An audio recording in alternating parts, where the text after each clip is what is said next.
بسم اللہ الرحمن الرحیم۔ السلام علیکم ورحمۃ اللہ وبرکاتہ۔ رزق میں برکت کے لیے ایک مجرب عمل۔ اللہ لطیف بعبادہ یرزق من یشاء وہو القوی العزیز۔ سورۃ الشورى آیت نمبر 19۔ مولانا عبدالغنی پھول پوری رحمہ اللہ تعالی نے فرمایا کہ حضرت حاجی امداد اللہ رحمۃ اللہ تعالی سے منقول ہے کہ جو شخص صبح کو 70 مرتبہ پابندی سے یہ آیت پڑھا کرے وہ رزق کی تنگی سے محفوظ رہے گا، اور فرمایا کہ بہت مجرب عمل ہے۔ آیت مندرجہ ذیل ہے اللہ لطیف بعبادہ یرزق من یشاء وہو القوی العزیز۔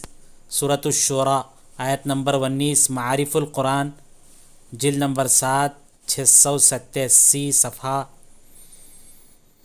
السلام علیکم ورحمۃ اللہ وبرکاتہ۔